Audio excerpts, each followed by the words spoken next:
ringkas. Bila masuk kepada kuliahnya, surahnya, baru kita pergi sedikit demi sedikit. Yang kedua, ia diturunkan mengikut hal, keadaan dan peristiwa yang telah atau sedang berlaku. Jika sesuatu kejadian atau peperangan berlaku umpamanya, turunlah wahyu pada masa itu, sehingga kesan yang besar dan pengaruhnya amat kuat tertanam ke dalam jiwa. Begitulah halnya hukum itu lekas dipakai mudah diikut dan diturut kerana datangnya pada masa yang sangat-sangat dihajati. Jadi hukum dalam Al-Quran dia tak betul semua. Kalau turun semua, melompat orang, melompat habis semua. Yang zina pun turun sekali, yang curi pun turun sekali, yang ni pun turun sekali, yang arak pun turun sekali. Kalau turun semua melompat masyarakat Arab Quraisy berza itu. Dan juga kita lah, habis semua. Sebab itu hukum Islam ni dia tak boleh turun sekali banyak. Pelaksanaan hukum Islam ni dia tak boleh buat sekali pun. Dia kena secara langsung mula macam ni, lepas tu macam ni, lepas tu macam ni, lepas tu semuanya akhirnya lengkap semua sekali. Kan? Jadi sepatutnya macam tu lah. Baik, yang ketiga, supaya lebih meresap ke dalam hati dan dapat pula menghafalkannya, boleh mengajarkannya kepada para sahabat radhiyallahu anhu. Jadi Nabi SAW pun, Allah Ta'ala tak bagi Quran selamak. Kalau Nabi SAW diberi Al-Quran selapak daripada Allah SWT, pening Nabi nak sampai semua 6,236 ayat. Maka Allah Ta'ala turunkan kepada Nabi sikit-sikit, mempunyai masa selama 22 tahun, 2 bulan, 22 hari, sampai lengkap satu mushaf Al-Quran 6,236 ayat. Tak boleh cuba tanya anak-anak kita yang mengajar, yang belajar tahfiz Quran tu ada hafal sekali semua? Tak. Sikit. Bertahun juga tu. Ada yang 3 tahun, ada yang 5 tahun, ada yang sampai 7 tahun. Bayangkan. Kan senang nak Quran, kan? Kan mudah. Cuba kita hafal Quran. Macam saya kata tadi lah, kita ngapal inna anzalna pun tak melekat, apatah lagi nak ngapal seluruh Al-Quran. Sebab itulah patut diturunkan beransur. Baik, seterusnya tempat-tempat di mana Al-Quran diturunkan. Para ulama menerangkan bahawasanya Al-Quran itu diturunkan sekaligus dari Lauh Mahfuz ke langit dunia ini pada bulan Ramadan, malam Lailatul Qadar, sebagaimana yang difirmankan oleh Allah SWT. A'udzubillahi minasyaitonir rajim. Bismillahirrahmanirrahim. Inna anzalnahu fi Lailatul Qadar. Surah Al-Azim. Sesungguhnya kami dan Allah telah menurunkan Al-Quran pada malam Lailatul Qadar. Maknanya daripada langit, daripada Lauh Mahfuz turun ke Baitul Izzah di langit dunia sekaligus. Boleh sampai pada Nabi ni, Jibril bawa mari turun. Jibril bawa mari daripada Lauh Mahfuz sampai ke langit dunia sekaligus. Gitu. Tapi bila daripada langit dunia Jibril nak sampai kepada Nabi SAW, itu secara beransur-ansur selama lebih kurang 23 tahun. Kemudian barulah Quran itu diturunkan beransur selama 23 tahun, iaitu semenjak junjungan kita diutus menjadi Rasul melalui di negeri Makkah Mukarramah selama 13 tahun, lalu baginda hijrah ke negeri Madinah yang kemudian baginda wafat di sana selama 10 tahun. Kan. Beransur tu kan tua semua. Kan. Wahyu diturunkan di Makkah sebelum hijrah dinamakan Makki, dan yang diturunkan di Madinah dinamakan Madani. Adapun bilangan surah yang diturunkan di Makkah sebanyak 86 surah, dan bilangan surah yang diturunkan di Madinah sebanyak 28 surah. Kesemuanya berjumlah 114 surah. Ya. Adapun bilangan ayat-ayat ni sebanyak 620. Kalau di sini dia kata 666 ayat, yang tepatnya 606,236 ayat. Nanti kalau dapat, kalau ada yang beli kitab ni, nanti betulkan kat sana, bukan 6666, 6,236 ayat Al-Quran.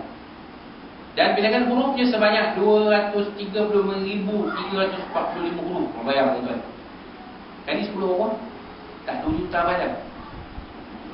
Itu kalau kita baca semua sekali. Kalau kita baca ulang-ulang, lagi banyak. Sebab itulah banyakkan membaca Al-Quran, dapat pahala kita yang banyak. Baik. Bagaimana mempelajari hukum-hukum agama? Pada masa hidup Rasulullah SAW, sahabat-sahabat Nabi SAW menerima dan mengambil serta mempelajari hukum agama daripada baginda dengan sangat mudah. Caranya melalui firman, iaitu Al-Quran diturunkan, dipelajari sedikit demi sedikit. Cara dia. Jadi Al-Quran ini dipelajari secara sedikit demi satu ayat tu dipelajari betul, difahami betul maksud dia. Baru Nabi berpindah kepada ayat yang lain. Kemudian yang kedua, memahami serta mempelajari dari kata-kata, amalan, gerak-geri dan isyarat baginda dinamakan as-sunnah atau al-hadis. Itu dia. Yang ketiga, jika ada satu perkara yang boleh jelas atau kurang faham, maka dengan mudah mereka mendapat penjelasan daripada baginda SAW sendiri sehingga mereka semua berpuas hati. Itu dia. Jadi kalau ada para sahabat muskil satu benda, terus sahabat anak radhiyallahu anhu ni bertanya kepada Nabi SAW. Tanya terus. Kan? Dia tanya terus. Sebab itulah ada Al-Quran memang menceritakan kisah itu. Yas'alunaka 'anil anfal, yas'alunaka 'anil ahillah. Dia bertanya kepada kamu ya Rasulullah tentang harta rampasan perang. Nabi SAW mereka bertanya kepadamu ya wahai Muhammad tentang bulan-bulan sabit. Orang perempuan pula bertanya kepada Nabi SAW apa? Tanya hal perempuan lah. Yas'alunaka 'anil mahid. Mereka bertanya kepada kamu wahai Muhammad tentang haid. Tentang haid ni pasti macam mana? Kan? Ya. Itu dia. Begitulah hukum agama itu sampai pada sahabat-sahabat Nabi radhiyallahu anhu dengan sempurna. Kemudian sahabat-sahabat itu menyampaikan kepada orang lain atau tabi'in untuk ikut sahabat Nabi. Lalu berterusan yang demikian itu turun temurun zaman berzaman sehinggalah sampai ke zaman kita ini. Begitu. Ya, jadi hukum agama itu dia adalah turun-menurun. Daripada Nabi, para sahabat Nabi sampailah kepada tok guru kita, sampai kepada kita sekarang. Begitu. Kemudian yang kita pula, ya, kalau sahabat-sahabat kita yang mengajar di sekolah ataupun di madrasah ataupun di universiti dan sebagainya, mereka menurunkan pula kepada anak-anak murid mereka. Anak-anak murid ini pula balik sini ustaz nak menyampaikan pula kepada manusia-manusia yang berada di sekeliling mereka tu. Pokok agama, pada mulanya pokok agama Islam itu hanya satu saja, iaitu Al-Quran. Kemudian para ulama ada membahagikan kepada empat, iaitu pertamanya Al-Quran, iaitu firman Allah Subhanahu Wa Taala. Yang kedua hadis, perkataan, perbuatan, gerak-geri dan isyarat Nabi SAW. Yang ketiga qiyas, ukuran atau pemadanan meletakkan hukum ke atas satu benda atau perkara yang sebab atau sebab yang sama. Yang keempat, ijma' ulama al-muqtadi, persepakatan pendapat ulama yang teliti. Itu dia. Jadi pokok agama yang pertama ialah Al-Quranul Karim. Itu. Jadi kita belajar Al-Quran, kita belajar pokok agama yang pertama sekali. Tak ugi. Tak ugi. Kita belajar Al-Quran kan kita belajar pokok agama yang teratas sekali. Dari empat pokok inilah hukum agama dibanyakkan, diluaskan, disusun menjadi kitab-kitab yang tidak terbilang banyak ni. Dan berbagai-bagai jenis pula nama-nama ilmu dan perkara ni. Dimulai ilmu usuluddin, tafsir, hadis, fiqh, ilmu alat, tasawuf, falsafah, tarikh, riyadhiyat dan lain-lainnya yang semuanya berpunca daripada yang satu, iaitu Al-Quran. Yang kita belajar, yang anak-anak kita di sekolah agama tu belajar, dia belajar fiqh, dia belajar tauhid, dia belajar fiqh, dia belajar sirah, dia belajar tasawuf, dia belajar usul fiqh dan sebagainya. Itu semua ilmu itu semua asalnya daripada Al-Quran. Hukum mentafsirkan Al-Quran. Tafsir artinya dalam bahasa Melayu menguraikan perkara yang kurang jelas.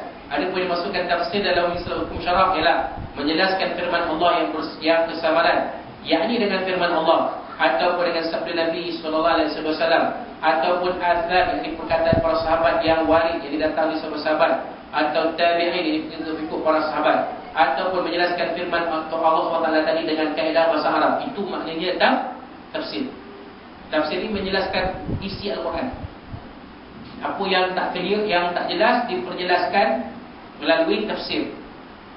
Sama ada kita tafsirkan satu ayat itu dengan Al-Quran, ayat Al-Quran yang lain, ataupun menggunakan hadis Nabi SAW, ataupun pandangan para sahabat dan tabi'in, ataupun menggunakan kaedah-kaedah yang